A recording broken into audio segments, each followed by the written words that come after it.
is so long since last we met. Lie down, forever lie down. Or have you any money to bet? Lie down, forever lie down. There goes old Georgetown, straight for a touchdown. See how they gain ground. Lie down, forever lie down. Lie down, lie down, forever lie down.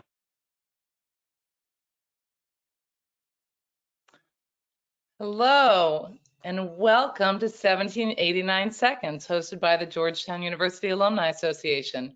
It's great to be with all of you today. Thank you so much for joining us. Through this series, we spend 1,789 seconds, which is just about 30 minutes, with very cool alumni as they share their amazing stories. I'm Julia Farr from the college class of 1988. I'm a parent of 3 Hoyas from the classes of 19, 21, and 24, and I'm also the executive director of the Georgetown University Alumni Association. We're joined today by an incredibly talented classmate of mine, Andrea Yaryura Clark, an alum from the School of Foreign Service from 1988. Andrea is a writer who published her first book last year, On a Night of 1,000 Stars, a work of fiction which chronicles a family's history through the political turmoil of Argentina's dirty war and beyond. Andrea, it has been so long since last we met. It's great to be with you. Thanks for joining us today. Same here, Julie. Thanks so much. I'm delighted. So, year ago, in March 2022, you released your debut novel, On a Night of 1,000 Stars, which received much praise, being described as magnetic and revelatory, and a powerful debut about a chapter in history that must be told. We've been excited the past year to watch you from afar and see your success. Tell us a little bit about the last year since you released this book.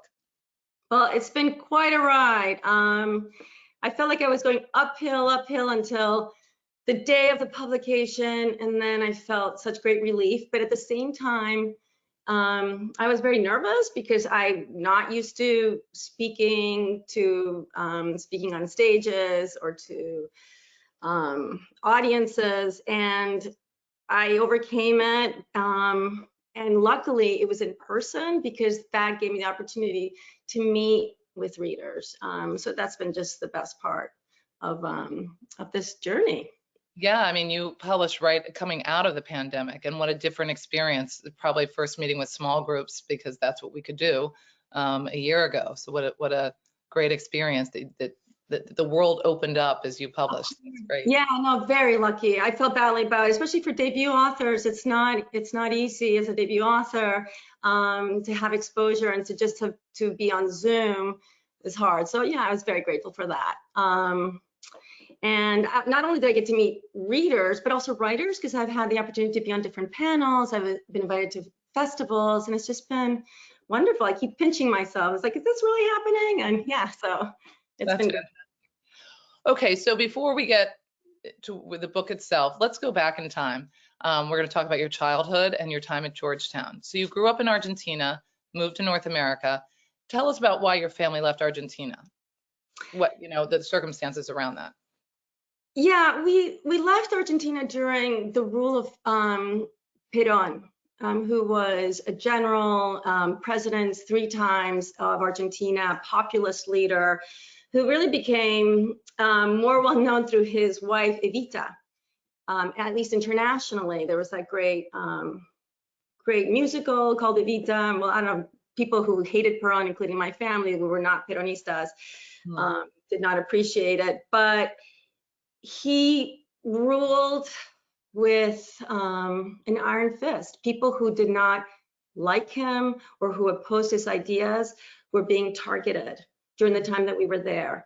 And so we lived in a wonderful neighborhood, but we had our neighbor be kidnapped by security forces one day after school. We were warned not to kick paper bags on the street because there might be a bomb. They were considered to be left there by guerrillas. I mean, it was a tumultuous time in the city. We received some bomb threats at our school. I was a kid, so for me, I didn't know any different. So I still had a great childhood. It's only in retrospect when I started researching this book that I realized how dangerous it was. At the same time, my father was a psychiatrist and a writer. Mm-hmm. people who are intellectually stimulated, who read books that were different from what was considered mainstream or acceptable, were also targeted. So my father, unfortunately, was unable to really work as an author and as a psychiatrist. So we had to leave, and about 500,000 people ended up leaving Argentina during that time. Were your parents, did they feel pressured to get out then? Were they frightened? See, unfortunately, I didn't really get a chance to speak to my father, and that's something that is true of society, that even if he had been around, when he was able to talk about it, he wouldn't. And a lot of our parents' generation didn't speak to their kids about what was going on. There was just a silence around it. So I'm not sure how afraid he was. I wish he's no longer with us, but if he were, I would love to ask him more about that. Yeah, and you wrote about that in your book, about the silence around it. So you went from Argentina, and you were in Canada, into the US and eventually to DC. What brought you to find and apply to Georgetown? Well, I was interested in the performing arts when I was in high school. So I was able to move to New York because my father was here, and I'm talking to you from Brooklyn, and so I was able to be in this performing arts school. So at the time I thought I would apply to schools with performing arts programs, and I did. I applied to Yale, Northwestern, NYU, great schools, but I also happened to visit Georgetown. First of all, I want to point out that I'm the first one in my family to go to school in the US. So I had no idea what SATs were. My father had no idea. Anyway, but we made it to DC, and I fell in love with the city and the campus. And so I applied. And then when it actually came to time to decide, I had some great choices. I decided on Georgetown. I was just drawn to it, and specifically to the international community. So I'm glad I did. So far. So you graduated from SFS, which is very fitting for your novel set in Argentina and the political turmoil of the 1970s. First, tell me about your experience on the hilltop. I think you explained a little bit why you want to be in SFS. Did you have favorite classes, favorite teachers, favorite experiences? Yeah, I mean, first of all, I want to say that I applied to the college. So because I wasn't sure yet about SFS, although I was drawn to all of that, I applied to enter the college. And by the end of my freshman year, I'd entered SFS. But I'll say that I loved my psychology class in college. And then in SFS, I was drawn to the international relations classes, modern governments, and then modern literature and politics, which I guess that's kind of what I ended up doing. Books, literature that you can learn through fiction about a country's political situation or social history is just very attractive to me. I loved reading Gabriel Garcia Marquez, Isabel Allende, Cortázar, just Latin American authors that through fiction you get to learn. So yeah, I enjoyed that very much. What was your freshman dorm? I forget. Were we in New South together? No, I was in Harbin. I would go to New South for cafeteria. Oh, yeah. What floor in Harbin? I was on the 6th floor. Okay, yeah, I know some people on 6th. That's fun, yeah. I visited. So you studied in Buenos Aires for, I guess, your junior year when you were there. Why specifically did you want to go to Argentina at that time? You were there, you left, you're finally in the US, you're in DC. What made you want to go back?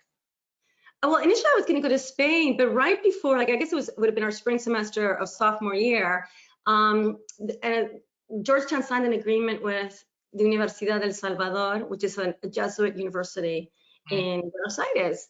And I thought it would be a great opportunity to go back and actually to live there for a year. I had only visited a couple of times. And so I signed up, and I think I was definitely the first student from Georgetown to go on that program. And then in our spring semester, there was one more student from our class, Dave Ogburn, who came.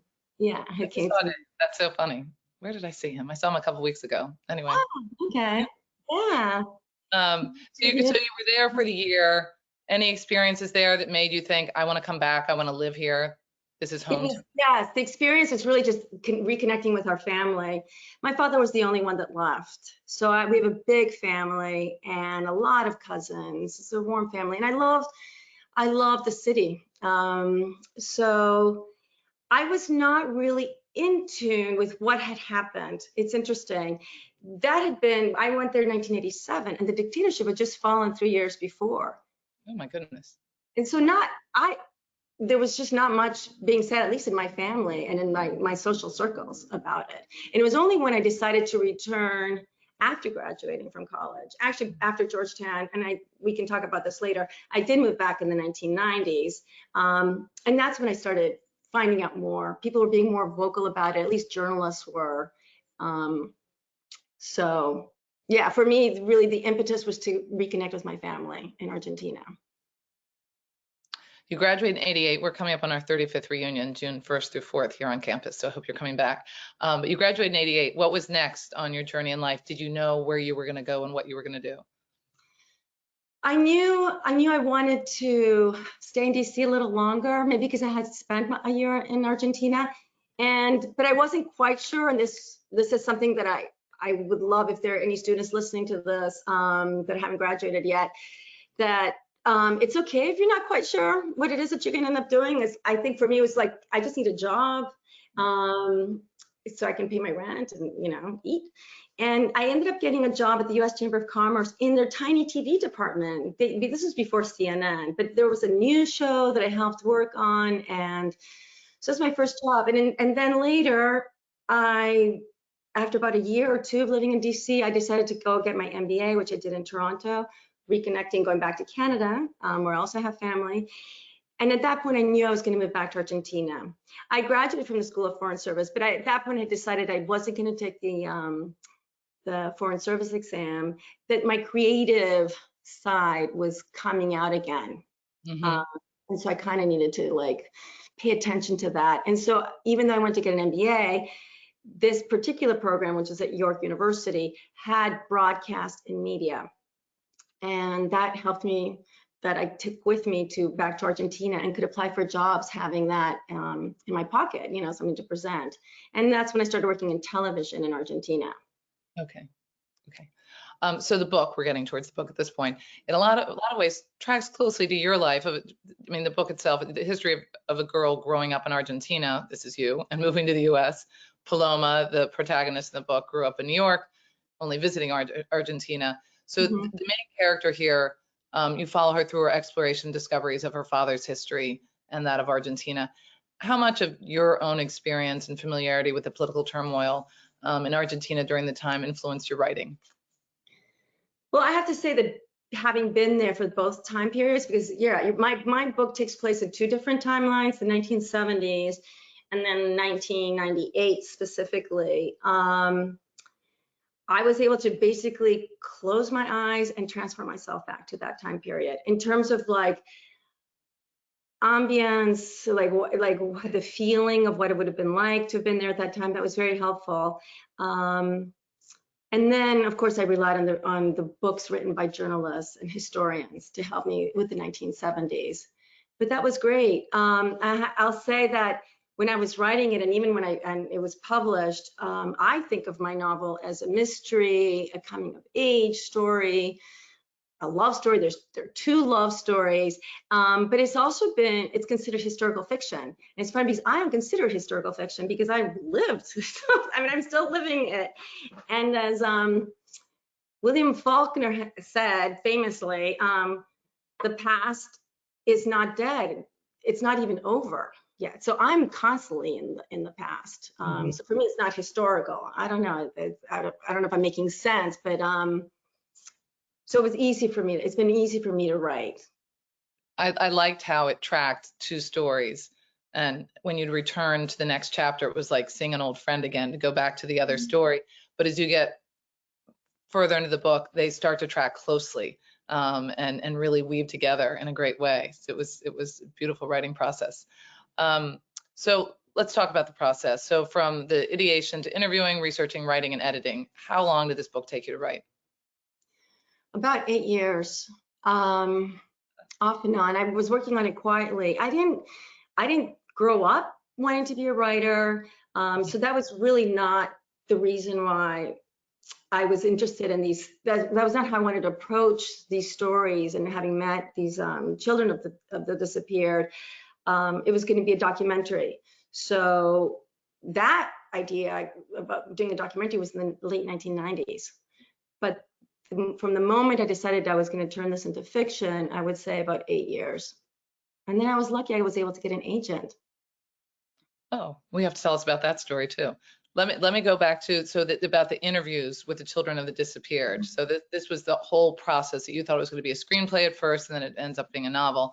So how did these interviews influence your desire to actually write the book as opposed to making a screenplay? And if you can tell us about the places where the interviews took place, and how you met these people. Yeah, so so mid 1990s, people were not really talking about what had happened. They sort of wanted to like sweep it under the rug. I was invited by a friend to go to a poetry reading, and one of the people that I met at this reading was very frank about his upbringing and telling me that his father had been a member of an armed guerrilla group called the Revolutionary Army of the People. And he told me his dad had been assassinated. And that was really the first time that I had met somebody who spoke frankly about that. And it occurred to me, like, my goodness, I know about the men and women that were disappeared by the dictators, but not about the children, my generation. And I made this comment to one of my cousin's friends who worked on the prosecution of the military junta. And he told me that there were a group of sons and daughters that were getting together at a human rights center. And I went, just like my character Paloma does, not knowing what I wanted to do. But one of them who met me at the front door, I explained to them that I had lived in Argentina, but I had left. I didn't have anybody disappeared in my family. She invited me to sit in. And once I was there with them, I realized that these stories needed to be recorded. And I was working in television at the time, so my idea was to make this documentary. So I spoke to them. I would interview them either at the Human Rights Center, or they would invite me into their homes. I accompanied them on their protests.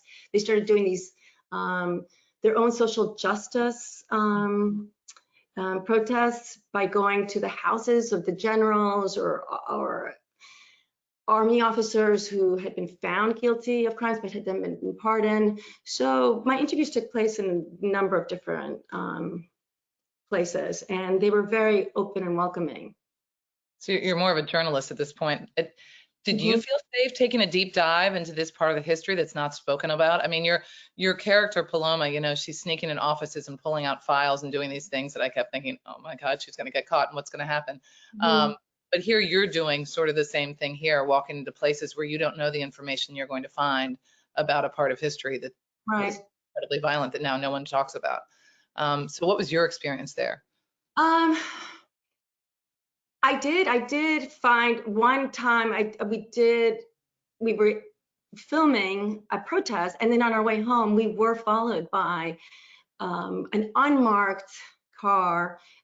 They used, these goons were using the Ford Falcon, it's an infamous car now, to follow their victims. And we were followed down a couple of blocks. I was with my producer. But even then, I thought, well, I'm American, nothing, I don't know. I was in my 20s. I felt like I was going to be okay. But then I also heard about other kids that had been taken for questioning, because these perpetrators of human rights violations were roaming free in the city. Yeah. I think I saw that in one of your documentaries, that you don't know who's sitting next to you on the bus. You know, could have been a murderer, someone who murdered your parents. So leading into our next question, this is a very heavy, emotional topic, but to hear from the children who are now grown up, who are adults, who are still searching for their parents, what aspects of the research and your conversations with them were the most challenging? And I'll just give you the next part, and anything surprising there that you learned? Oh, so many stories, heartbreaking, that, affected me not only emotionally, but physically, I'll admit. They're my peers. And the novel, it is fiction, and I'm sorry that I wasn't able to get the documentary finished, but they were with me all along this journey. They served as inspiration. So my characters, in a way, are sort of a composite of them. The story of a young man who, Nicolas, who was kidnapped and by two police officers, or was handed to these two police officers to be raised by them. When he turned on the television and recognized his grandmother and his aunt, who were actresses, and because he recognized them, he was let go. He was sent back to his family. I mean, I wonder what would have become of him had he not been able to find his family. They're children who will never find out what happened to their parents. So that's hard. In a way, it seems like they're still seeking. They want answers. Yes. Very unrequited. Yeah. Yes. I feel especially. Go ahead. No, and sadly, the mothers of the, their grandmothers, the kids' grandparents who have died without knowing whatever happened to their children. That's horrible. It's devastating. So this is also emotionally, I'm sure, disturbing as you're in the writing process of it. How did you deal with writing a novel that hinges on this heartbreaking period in history, which is, you said, your history, your family history, and you're discovering these things along the way? How did you emotionally bear that? I was able to find solace in listening to music. I worked in music for a long time, and I found that to be very comforting. And then when actually writing, unconsciously, I was not really going into like this. There's some scenes that are violent, that my characters experience violence, and I was very much avoided going deeply into that. It was my editor who nudged me and said, Andrea, the reader wants to know, we want to know. So with some guidance, but I have to say I was sort of skirting the more difficult parts. And on a lighter note, I'll say that I found the love scenes to be a little bit more difficult as well, on a different level. But anyway, that's on a separate note. Right. Well, the intimacy of a relationship, writing about it, I can imagine you've got to take a deep dive there as well. So, and I read in your book, this is not a period of history in Argentina that was even published in the history books. I think in one chapter they said, 7 or 8 chapters at a certain time you just didn't see. What motivated you to unearth this and reveal these secrets and tragedies of the war? I understand your experience, but what was the main motivation to do this?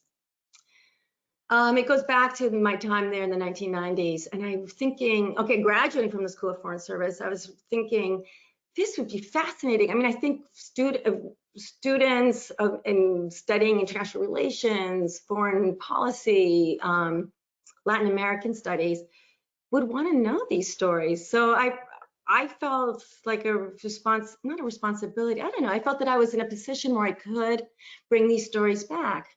The documentary never worked out, but those stories stayed in my head. And one day, I decided I had children, life had taken over. I left Argentina, I met my husband in Argentina. And once our children were in school, I thought, well, maybe I'll write a novel. I'll try writing a novel. And I'm glad I did, but those stories just wouldn't leave me alone, Julie. Yeah. So. How did you decide on the name of the book, On a Night of 1,000 Stars? Well, there are a couple of scenes in it that, where my characters are aware of the sky and and the stars. And if you've been to Argentina, or anybody who's watching this, the skies are big down there. So that's how it came up. And my agent mentioned to me that the musical, of course, Evita, that we talked about earlier, there's something like a song, and a couple of people have mentioned that to me, but I love the title. So that's we. So I'm sure there were stories that you heard about during your interviews that you edited out. You had to make decisions along the way. Can you talk about how you built the storyline, or the characters you built, the ones you really took the deep dive into, and the ones that you held back on? Again, these stories had been in my head, and I think just by sitting down every day, showing up on my desk, not sure what was going to come out, the character, as I would write, would be telling me their story. I don't know if that makes sense, but I didn't go in having a clear idea about what each character was going to be like, and what they were going to do. I had a general outline because I wanted to base it on real events, but how they developed was really by my coming to my desk and my computer. Sometimes I used a notepad, and they would start telling me their stories. I wrote it, which is not that unusual. I've talked to other writers who say it's kind of like they show up and then like there's a little voice that tells them, and they start typing or writing longhand. So that's the best I can answer that question. They start revealing themselves to me. Yeah, that's so interesting. Just when you sit to write, they reveal themselves. Yes, yes. And I like to write early in the day, and then I have a bunch of other things I need to do. But then as the day progresses, little things will pop into my head, and then I'll quickly run and like make a note of it. If I'm out on the street, I'll make a note on my phone, because at this point in my life, I'll forget it if I don't write it down immediately. I read that you said you tricked yourself into writing in the early morning hours. Like, I'm just going to do this one thing. I spend my life doing that. I'm just going to sit down and do this one thing. And then you find yourself engaged in the process, which is great. Yeah. The little techniques we take to make us sit and work. So do you release this over a year ago? What has life been like? We talked a little bit about the book clubs you've been a part of and the conversations you've been able to have, but there's a spotlight on you now, and you've had the success in writing this novel. Tell me about the experience there. It's nice. It's nice to have had it at this point in my life, because I'll say that I have children. I'm busy with other things. I don't know. It's been wonderful to talk to Argentinians who've read the novel. It hasn't come out in Spanish yet, and that has gotten a conversation started for some of them with me. Argentinians I've known for a long time, maybe not so intimately, but because of this book, they've told me some of their stories. So that's been wonderful for me. That this book, in a way, has given them an opportunity to talk about their stories, how they were affected by it. One who said it took them a year to read it because they thought, I already know what happened. But then when they read it, they said, oh no, it's not, it's more than, it's not history. It's really just about what it would have felt to have been there. And for the younger generation, what's been really rewarding is that you brought up something that is still kind of true. It's not really being taught in schools in Argentina. It depends on where you go to school. And so they're like, we had no idea. We're so happy to have read it. So yeah, that's been wonderful to hear, to get that kind of feedback. 2 more questions for you. What's up next for you? Well, I thought that was it. I had just this one story I wanted to tell by my agent, who I treat like a boss, and which is good because then I'm disciplined. She said, you have another story to tell, I'm sure. And sure enough, after doing some more reading, I've come across more historical events that are fascinating to me and that I'm exploring. So we'll see what comes of it. That's great. Well, lucky us, because you're really a very beautiful writer. So fortunate for that. So what would you say to Hoyas today on the hilltop, and our students here, if they're drawn to writing, whether journalistic pursuits or creative writing? Any advice?